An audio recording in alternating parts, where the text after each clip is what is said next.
Trevor Textor, who's a communication consultant specializing in rural-based data communications.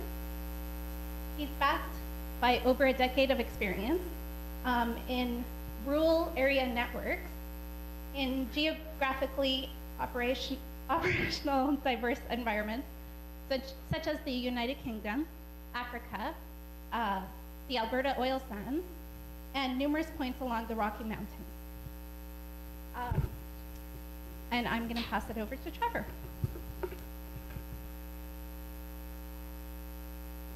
Thanks. Can you guys hear me? Is this picking up? Yeah? Okay.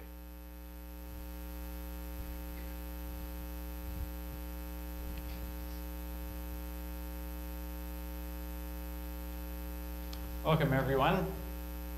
Wow, this is pretty loud. Okay, I'll try not to project too much then. This presentation is about, let's move it down a little bit.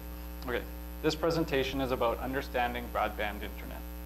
Specifically, we will discuss wireless broadband as it plays a special role in influencing global change. How did I get here today after studying software development at the U of C?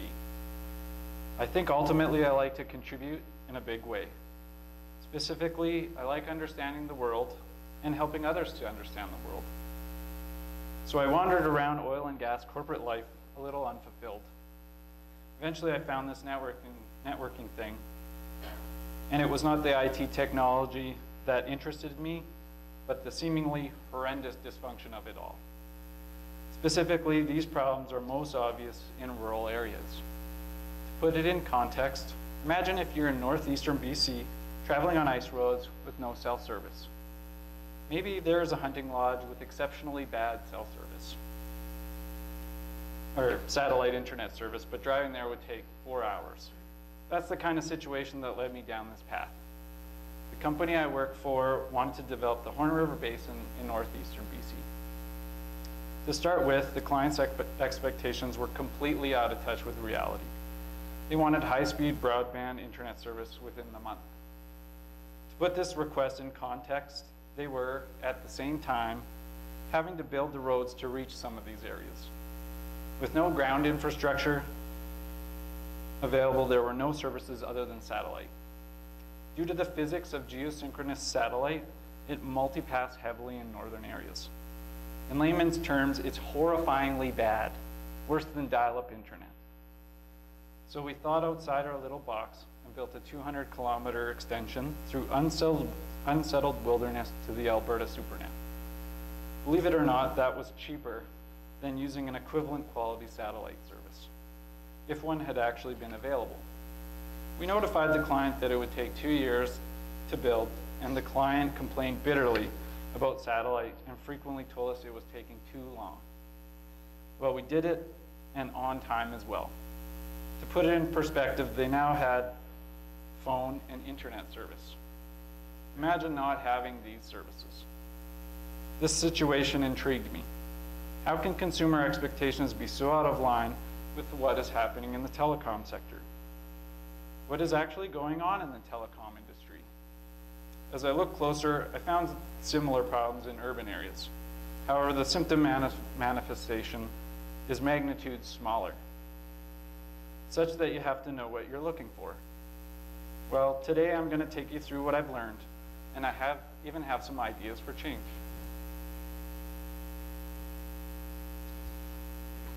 So this is going to be an hour and a half long, and hopefully you all are asleep. Just a few definitions before I start. Telecommunications is the exchange of information by electronic means. In the context of this presentation, I may also use the words broadband, internet, data communications, or just communications.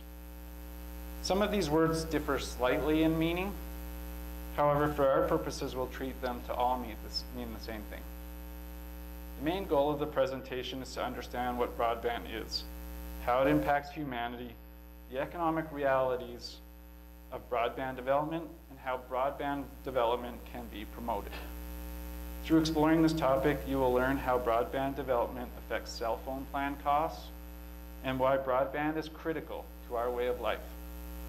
I'd like for this to be an interactive presentation, so please ask questions at any time, and it's only a half an hour long. So sorry I scared you.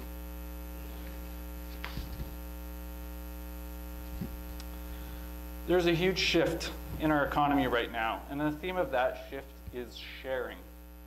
We have the convergence of multiple services such as telephone, fax, cable TV, two-way radio, and other services that in the past had their own cable are now increasingly utilizing the same cable using internet protocol. In addition, we have a focus on extending the utilization of idle resources. Virtual machines and cloud services are being located in data centers where the utilizations of computers has reached an unprecedented high. Big data analytics has allowed us to fine-tune the utilization efficiency of all sorts of systems. The sharing economy is allowing access to underutilized services and sometimes providing services that were simply not possible in an unconnected world. Broadband, the ability of anything to connect anywhere, is the glue that enables all these things to happen. I want you to remember the word sharing, as this is going to come up again and again. It is the essential concept of the internet, telecommunications growth, and it is the only way to decrease costs to consumers for data.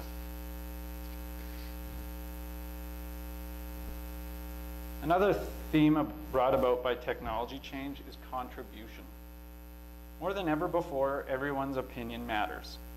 Everyone has the opportunity to contribute like never before. But most broadband services were not developed for us to contribute.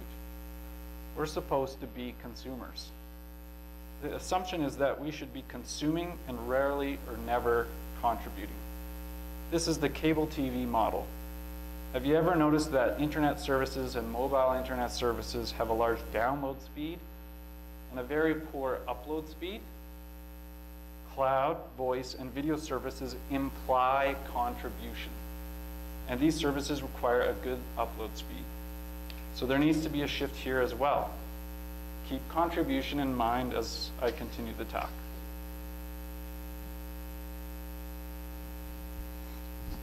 So what is broadband?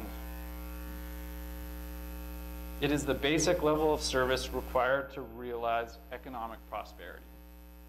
There is no agreement on what the target level for basic service is.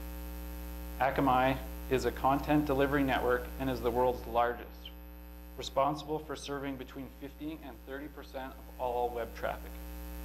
For all intents and purposes, it is the internet, or as close as it gets. They think that basic service is 4 megabits. Presumably this figure is a download speed without comment on an upload speed. The FCC is setting a stretch goal for the USA with a respectable upload speed. Canada's target is widely criticized as being weak. 1 megabits upload is insufficient for today's cloud services, which assume that users contribute or upload data. As I work out of a home office, contribution is very important for me. I've found that 2 megabits is the minimum upload that it makes it workable to conduct screen shares, teleconferencing, video conferencing, and work with my Google Cloud business services. Providing benefits in the economic, social, and environmental categories means that the business case for faster broadband forms a triple bottom line, or what many people simply call a no-brainer. The benefits refer to the use of services that use broadband. There are many examples, but here are just 2. Using teleworking technologies means that a person does not need to travel, an environmental impact, and can use that time instead productively. Secondly, services not available locally can be accessed online, providing a social impact. A study by Arthur D. Little, Chalmers University of Technology, and Ericsson found that doubling broadband speeds for an economy can add 0.3% to GDP growth. For Canada, that is $5.5 billion every year.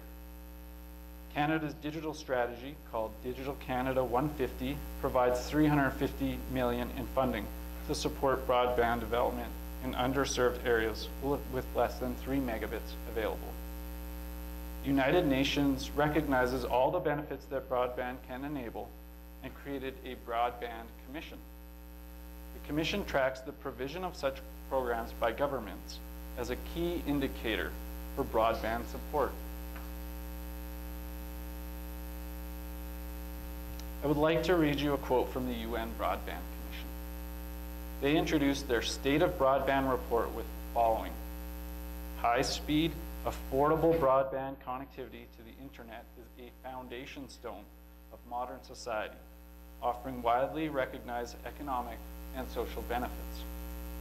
High-speed broadband is no longer just cutting-edge technology for an elite few. Instead, the steady march of connectivity among the broader population is slowly, but surely transforming our society with new ways of accessing services and information. Broadband does not comprise infrastructure. Today, widespread broadband connectivity offers the prospects of new services and an information revolution to change and challenge our very approach to development. Phew, end quote. This is a long one.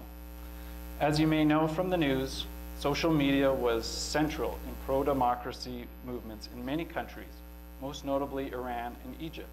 This would not have happened if not for mobile broadband internet. As a utility that enables the modern services that we use today, broadband is recognized around the world as important to the planet's future.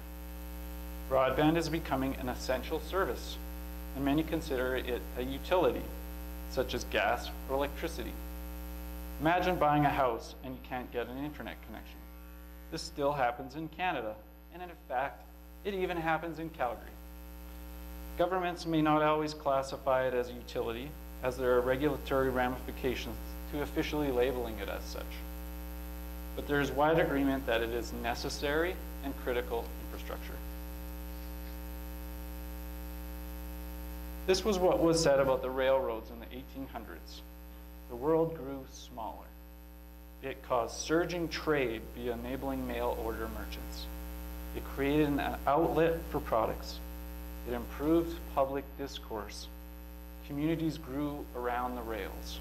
It increased rural access to goods and services. It created a more interconnected society. Does any of this sound familiar? It's all happening all over again. That's right, video killed something again. But radio is still relevant, and the internet will get through this too. What is happening is convergence. That is, services that used to have their own cable, such as telephone, fax machine, cable TV, etc., are now merging onto a single cable. A single cable that can be shared. The bandwidth I put on the slide for streaming video does not seem to be much, but let's put it in context of multiple people. Consider a single household will have 2 to 3 sessions going at peak time periods.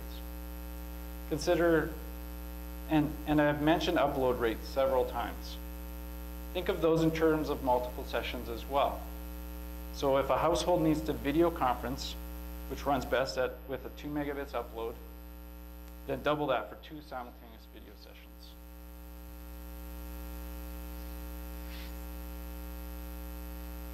Traffic congestion on the internet, mainly from video, is already a problem. But let's consider the future of video. It's only going to get worse. Telepresence is immersive video. You feel like you're actually there with a person. It accurately transmits body language. I've done it, and it works really well, but it's also very expensive. $100,000 a seat when I used it, which was a long time ago. I'm dating myself, I guess. 2008, I think. What happens when this technology becomes low cost and available to everyone? The amount of broadband required multiplies by a factor of 10. The benefit to society of telepresence is obvious. It will actually curtail airline travel for business meetings. It will expand the internet service revolution in areas like telemedicine.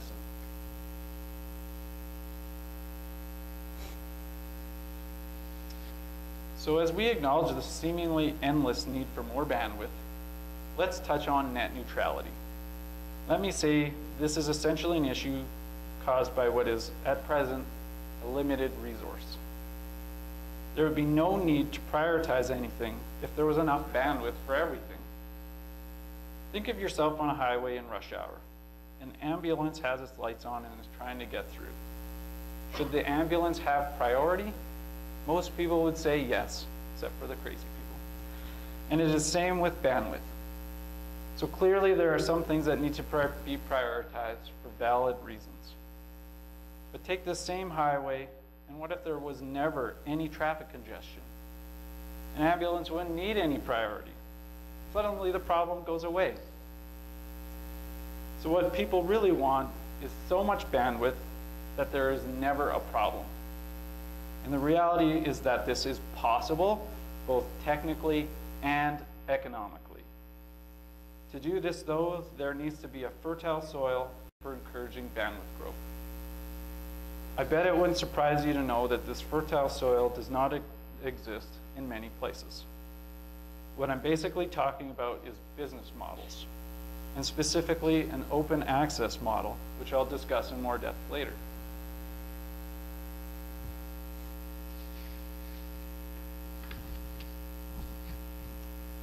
Wireless has a large role in deploying broadband internet to where it is needed. Since there are no wires, broadband's usefulness is increased many-fold. Wired will always be required, but wireless has overtaken wired in the last mile market. So no conversation about broadband should exclude wireless. Some things you need to know about wireless. It changes a lot. For instance, there is Cooper's Law. Moore's Law has nothing on Cooper's Law. It has been doubling every 30 months since 1895. That is 120 years of nearly 30% growth per year, and is still going. Wireless's most recent technological improvements is to take advantage of inexpensive, low-power CPUs to better process wireless signals and to better coordinate wireless signals between access points.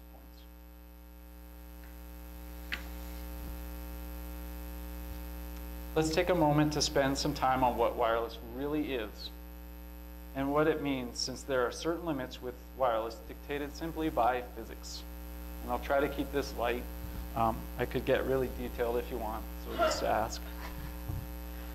Wireless is a wave of energy.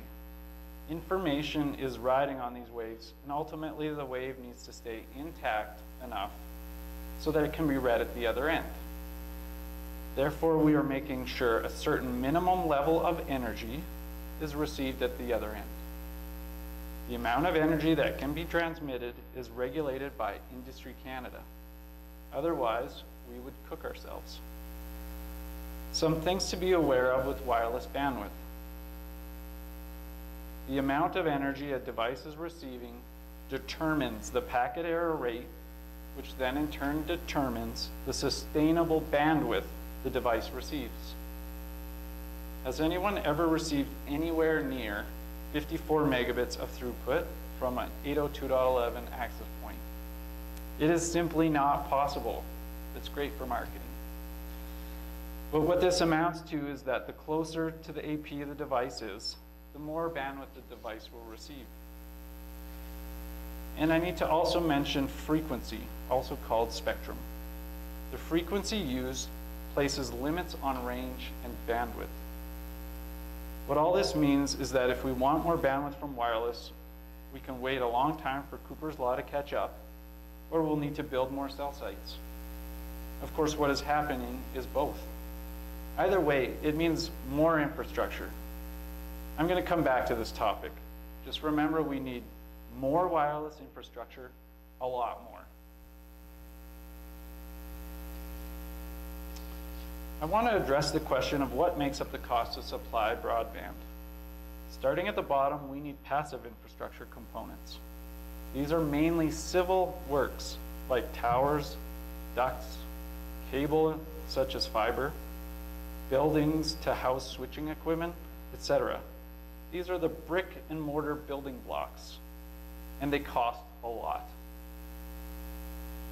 In urban areas, they make up 70 to 85% of the cost.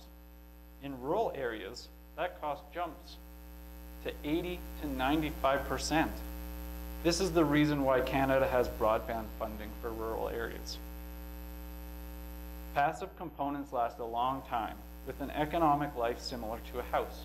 Think 15 to 25 years. Just like a house, this life is extended through renovations. Next is active infrastructure components. These are the big box store things we think about when we think about broadband, like routers, switches, and radios. These are the things that we're going to be switching every 3 to 7 years. It makes up the remaining cost. It doesn't really cost all that much. Finally, all the software services live on top. Obviously, the passive components are really important. And this fact is the cornerstone for blocking competition. Entrenched companies simply do not share these assets, and they are left idle, so that new companies trying to enter the market have to invest a lot over a long period of time to compete. That's why there are regulators, and I'll touch on that more later.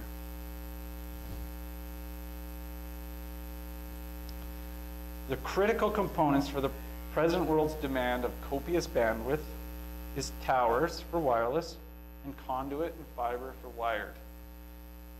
Towers specifically have a limit we need to discuss, linking back to the short time we spent on wireless physics. That is, the amount of bandwidth that can be transmitted using a tower is directly proportional to the weight it can hold. This is because the more bandwidth that is transmitted, the antennas are correspondingly heavier and/or there are a greater number. So just to make sure this is clear, the weight a tower can support is directly proportional to the bandwidth it can supply. To summarize this examination of bandwidth cost components, there are two things that need to happen to support more broadband development. One, share passive infrastructure to ensure it is supplying the most bandwidth that it can, and two, build more passive infrastructure. You guys have to read all that, even the little small fine print. Just kidding. So this is a very complicated, this is the spectrum licensing map from Industry Canada. I think visible spectrum's in there. Little circle is where cell phones live.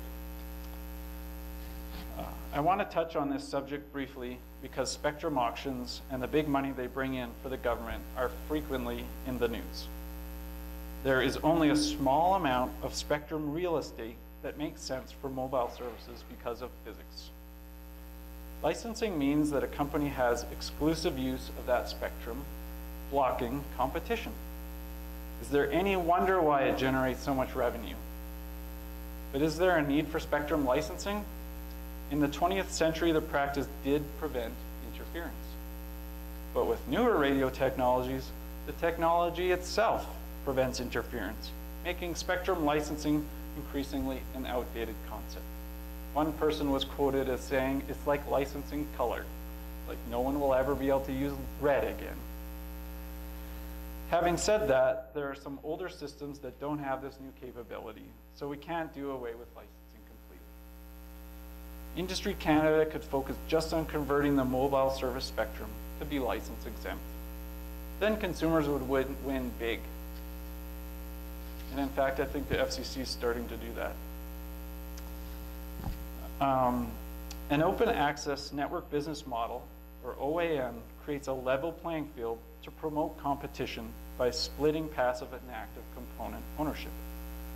The opposite of an OAN is a company that owns both. That is, they earn revenue on the active side and are unmotivated to share the passive infrastructure, which in effect blocks competition.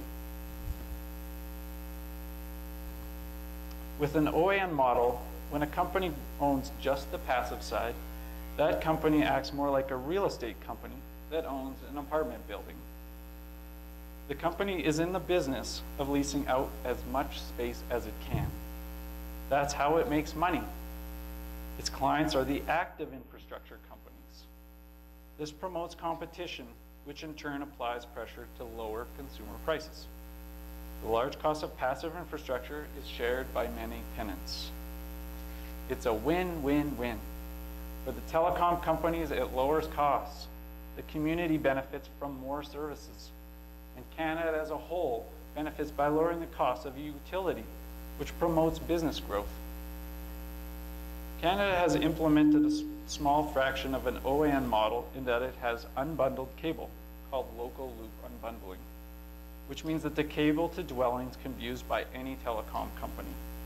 The success of this effort is underwhelming, to say the least.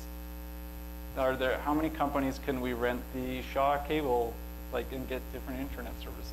0, although it happens a little more in Eastern Canada. Unfortunately, Canada has done little with encouraging the sharing of tower space.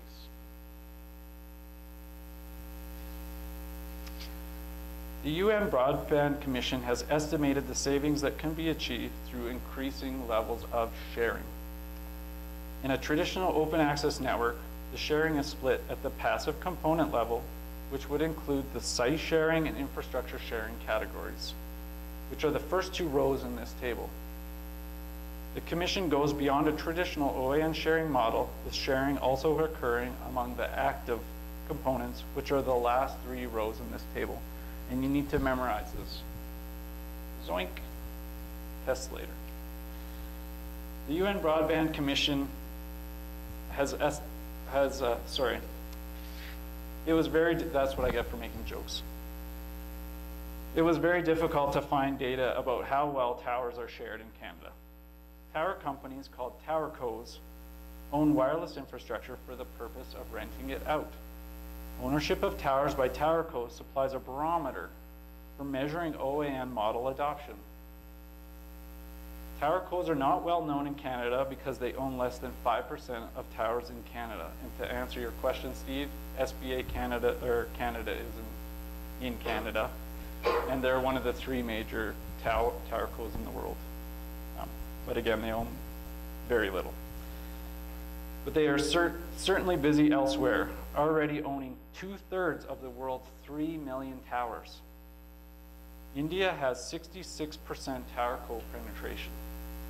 Cell service is cheaper in India than Canada by over 3 times.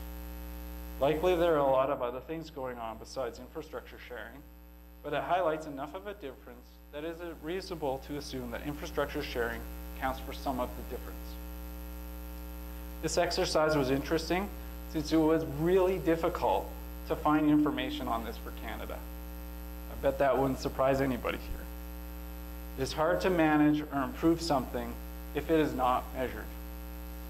It raises a concern that regulators are not measuring key indicators for reducing cell plan costs. There are more issues than just measuring the level of sharing. The first of the subsequent issues is that the Telecommunications Act only applies to companies selling telecom services to the public. The Telecom Act requires that these companies consider requests for sharing. Instead of outright saying no to block competition, they make the process costly and slow. There's an escalation path, but this takes time. In effect, the situation continues to stifle competition, especially if the competitor loses money during the time it takes to get their services online. In comparison, towercos streamline sharing process since it makes them more money. The Telecom Act also falls short in that it does not apply to private individuals and companies. This is important because the infrastructure owned by these groups is many magnitudes larger than what the telecom companies have. Estimates put private ownership at 2 to 4 times as many towers. Again, most of them near empty. I am not suggesting that the government regulate these private entities, but these towers and tower ownership information should be tracked by the government as part of metrics for measuring sharing. And the government should encourage a marketplace where these assets could be utilized. The US has one. And probably the UK. Another challenge.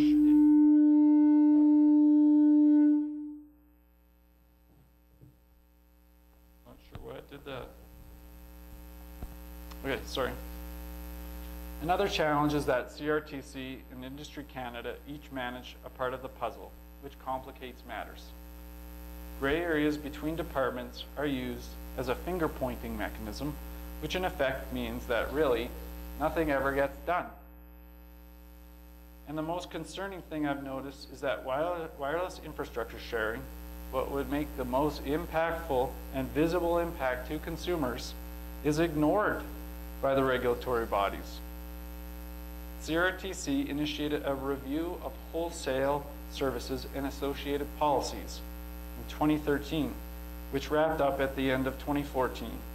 But the review specifically excluded wireless wholesale services such as tower sharing and wireless roaming.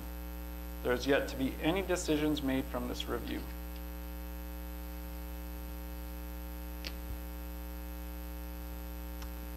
Here's some ideas for change. With respect to promoting broadband growth, first we need to make sure that it is easy for companies to build more bandwidth by ensuring that infrastructure is being shared. This should bring the price per megabits down and consequently cell plan pricing. Second, raising the visibility enables us to understand and discuss broadband growth issues more. This means collecting better statistics on infrastructure sharing and making it more meaningful to the public. Third, there needs to be an infrastructure marketplace to promote sharing, like a rent faster for telecommunications infrastructure. Ideally, the site would also allow renters to rate the landlords. Fourth, we need to improve the effectiveness of regulators. Changing organizations to increase effectiveness takes good leadership.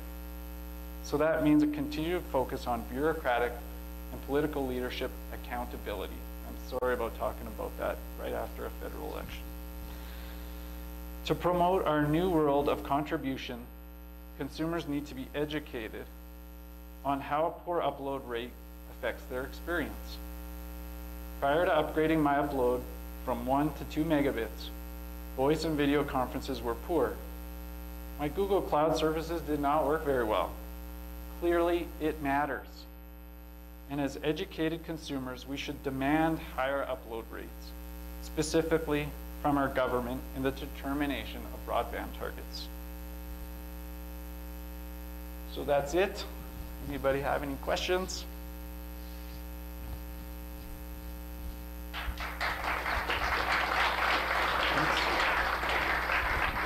Hey, in the back, do we want to put a microphone, or I'll just repeat the question. I'll just repeat this question. How about? Hey.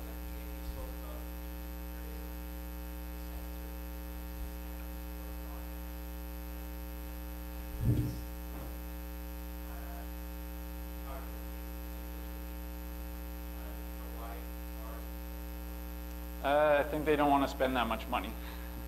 So if you set it low enough, then you don't have to put too much money into it.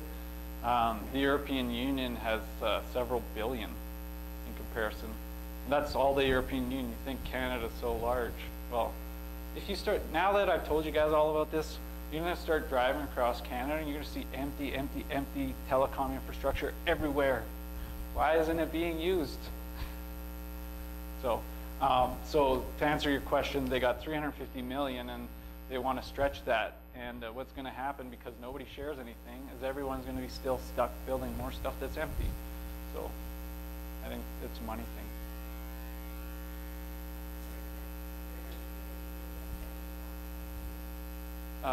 No, yeah.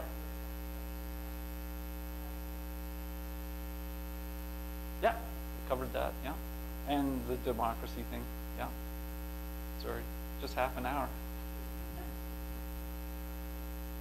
Hey, yeah. By Mm-hmm. The GDP growth by 0.3%. Right? And that should be in the range of GDP and the range of 1,200. It can be for any market and any. Yeah, it applies to, so the question was, is the 0.3% by doubling your country's broadband speeds, average broadband speeds, by doubling it, it adds 0.3% to GDP. Does that apply to any country? Did I get it right? Yes. Yes, it applies to any country. Doesn't matter. This is a worldwide issue. You could take Canada in these slides and change it to any other country. Issues might slightly change, but really it's the same everywhere. I mean, that's why there's a UN Broadband Commission. So, thanks. Anybody else? Steve? You mentioned that today they start not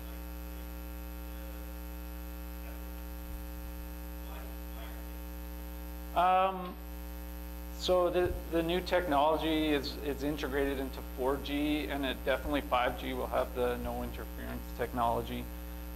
So we're sort of going through that transition. So I think it would be really early to do so. But the FCC is sort of making moves to free up spectrum. And I think what I get from talking to regulators is, especially in Canada, that they just implement what the US does. So they always wait and see. So everything in Canada is going to lag by like 2-3 years probably. Yeah, I'm seeing signs that the US the FCC is doing it. They got FCC chairman very aggressive, and he's making a lot of changes. And so they're starting to try to figure out how to buy back spectrum from companies that own this stuff without having to make them do it, which could be bad. Guy at the back.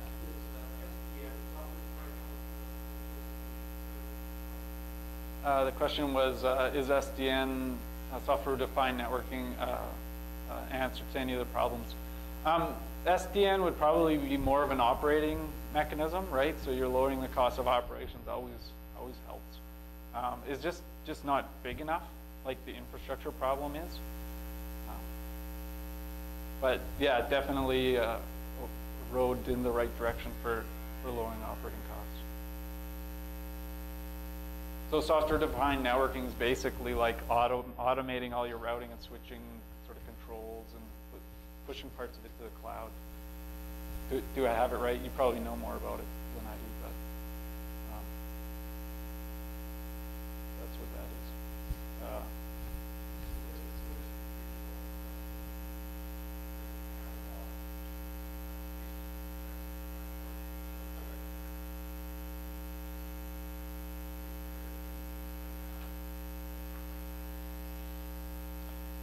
Yeah, so the question is analog TVs vacated a bunch of spectrum, which is called the TV white space spectrum. I've used it, but they basically, set some rules up and people made radios, and then last year they were like, no, zoink, we're gonna change the rules again. And when you change rules like that, they're equipment manufacturers, so you're gonna have to swap equipment. And this isn't like changing the router in your house. You gotta hire young, crazy people to climb towers at minus 25 Celsius. Like, this is a really big undertaking. It's the labor to get up there. And when you change the rules, you have to redesign the radio and manufacture it again. The customer has to buy it again, and it's a really long lag time. The rule that they changed was for white space, that they want to they want radios to be smart and to register themselves into a database when they turn on. So that presupposes that the radio is internet connected, which is not always the case. So basically this radio can't turn on unless it's connected to the internet. The other problem is they don't have a database set up, and they just put out the RFP like a couple months ago, and you know, it's government, so it'll take like 3 years. Anyways, sorry, it's long. But yeah, they're trying to use it.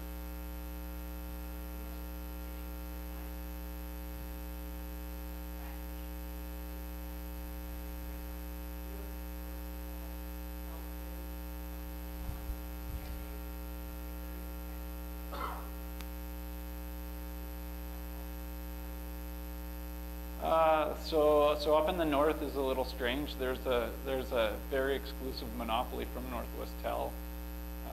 So there is sort of some land-based infrastructure, but it's $1,000 a megabit a month. So $20,000 a month for 10 megabits. So yeah, sorry, for 20 megabits. I just want to finish off the question. So the question was basically, why do people think that they can go to the middle of nowhere and get like lots of bandwidth? Is that what you're asking? Sort of?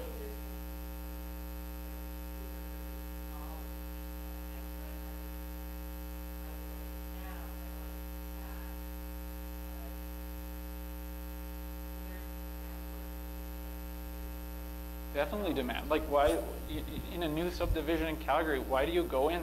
It's wired for electricity. They've got their show home. There's no internet. Did you know that they don't put the internet until later? So people will have new home with no internet for like a year, and they'll retrench. Why didn't they just do that when the trenches were open?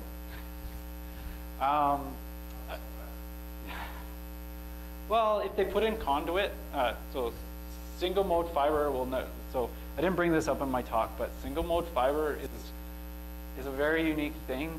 It has no end of life. They have yet to reach an engineering limit for single mode fiber. It never gets old. So why aren't they installing it? And if you install a conduit, you can fish in more cable later. Okay, oops, I forgot. I just pull it in later. So what you do is you put conduit in. Why weren't they installing conduit this whole time? They just installed conduit in my alleyway. And I was like, why wasn't it already there? I mean, you had conduit in the 70s, but I guess it might have been, I don't know. Plastic didn't exist in the 70s? I'm just kidding. So, yeah.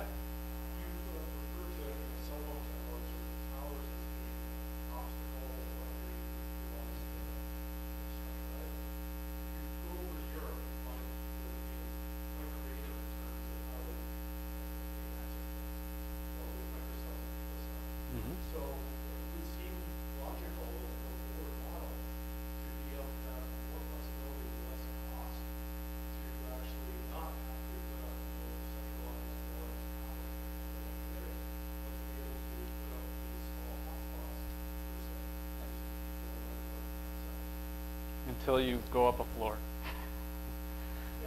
So this is funny. I was listening to a webinar today, and basically the question is, why can't we solve this with small cell and picocell? This question was answered by somebody else today, so I'm just going to regurgitate what they said. But basically, it came in like small cell, picocell is going to save the world, but in reality, it didn't. So when somebody, the thing is, when somebody goes into it with us, try to do a cell tower in a community, everyone is up in arms about it, right? What they found was when small cell and picocell came in, it's closer to the ground, people see it more, and so they're still up in arms about that. So there's this other component, the social side of getting this stuff implemented. Like, everyone seems to think that cell phone radiation is somehow bad, but it's simply radiation. So the radiation from devices is less than that of the sun, yet we go outside. They've never even proven that sort of heat from those sorts of radiation actually caused cancer. It was a fallout in nuclear that was so bad. So I think a banana has more radiation. It's supposed to has more radiation than a cell phone. So why are we so scared? Probably media and some fancy movies that were out in the 60s that made us all think this way. I don't know. I can only conjecture. The other problem is with small cell and picocells, you go into the middle of nowhere, and of course there's nothing to mount it to, but you got to build a big structure and you want to cover a large area, you have to go that way. The other problem is buildings. So buildings, you can implement a distributed antenna system. So that's basically implementing small cell-like thing in a building. You'd be putting little antennas and access points everywhere, and it projects the cell signal into the interior of the building. All of it's going to help, but yeah, we need it all to happen. You have small cell. There's always going to be big base stations, so we're not going to be able to get away with it. Basically, what I've learned in telecom is you get a toolkit, and not one of the tools is going to solve every problem. We need them all, and we need a lot of them, and we need to build it as fast as we can. I mean, the usage is doubling every 1.5 years, but we're not building all the infrastructure that fast. So that's why net neutrality became a big thing. Under the hood of net neutrality, Netflix has been making these sort of quiet deals to get bandwidth on the internet to sort of shore up this problem. Because what was essentially the companies wanted revenue. Like Netflix has taken like 40% of the internet nearly, right? And they're doing it for free. So on the company side, you don't want to just give away everything for free. I mean, they have to keep building all this stuff. So I can see both sides. So what do you think is next, other than the speed doubling every few years? What are the things that are in the pipe, so to speak, that puzzle consumers to be looking forward to? Well, I think I'm looking forward to fiber. So fiber, there's something called serialization latency on services. So even though your bandwidth is 10 megabits, you might be getting it from cable right now, and you switch to fiber, you're like, whatever, 10 megabits here, 10 megabits there. But the speed at which the devices can put data onto a fiber strand is way faster than the cable modem. So they get excited about these things. So yeah, I think it's fiber. On the wireless side,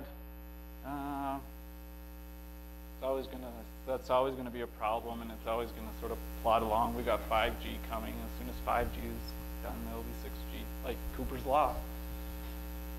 It's necessary, so we'll have to switch all our cell phones again. Yeah.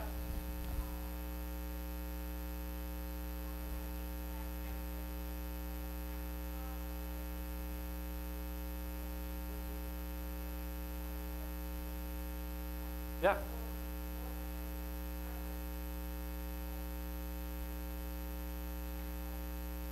Okay. Yeah, so the question is so Google and Facebook are doing interesting networking things for poor areas of the world like Africa. So one of the problems is we're not poor.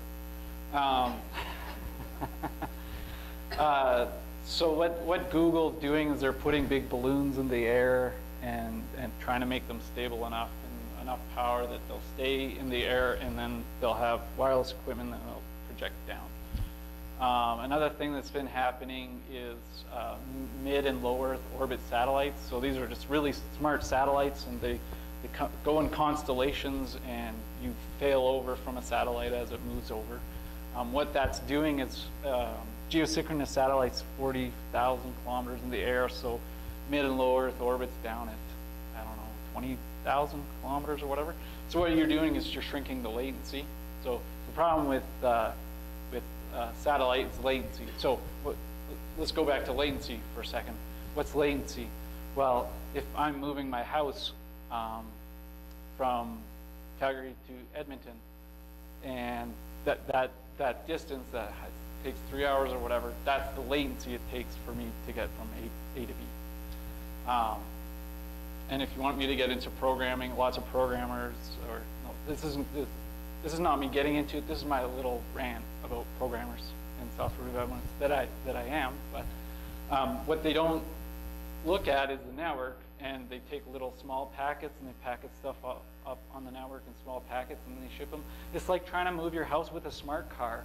Like you're going to take 80,000 loads, and then people are like, "Oh, it's the network." And I'm like, "No, it isn't. Why did you pick a smart car?" Well, the programmer did it. Well, then fix it. Oh no, we can't. We can't ask the developer to go back and reprogram it. It'll take forever. So anyway, go back to northern Canada. So the geosynchronous, the low Earth orbit, medium Earth orbit might apply to Canada eventually, but we weren't the first implementation area because there's not a lot of people up there. There's businesses. The other problem is the lower and medium Earth orbit use a little motorized antenna to track. So this is a problem because whenever you use motors, they fail a lot. And another thing is northern Canada is very cold, and things fail even more. But these little dishes are like 30,000 a unit, so it's not cost effective yet. I think there might be a satellite constellation that covers northern Canada come out this year, but there's lots of other interesting technologies coming out around wireless. Sub 1 gigahertz, if you go back to the wireless waves, lower than 1 gigahertz is where our the voice on our cell phones are. It's not traditionally you'd get 1 megabit out of a system at 900 megahertz. But with all the new technologies, we can get 18 megabits out of that. Woo! But now so you take that system and you spread it over 100 people. Well, you've given them internet service where they haven't had it before, but it's not mind-blowingly awesome. Like, it's not going to change the world. So that's the sort of thing they're looking at for Africa, is basically getting each person like 100 kilobits a second so that they're connected for the first time. I don't know. Hopefully that answered your question. Going back to your question with why people think this, because I don't think I answered that. I don't know what it is, but everyone seems to have this opinion that it's going to be there. But the fact is, it's not a regulated utility, and maybe it might become one someday. This exact same thing happened with electricity. You know, it was unregulated, and then it became regulated because everyone needed it, and everyone needs low-cost electricity to do things.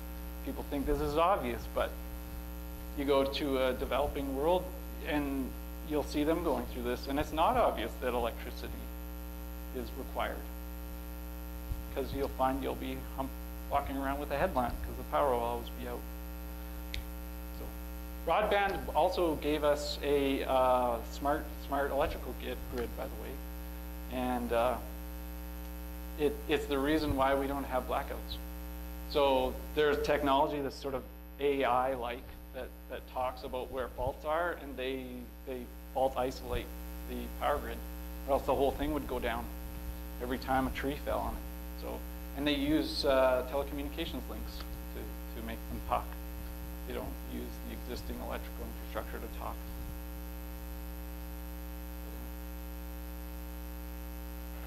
Any other questions? Wow, you guys made me feel like I know a lot of stuff.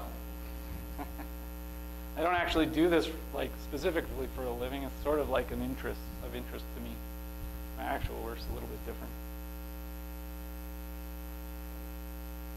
Cool, thanks.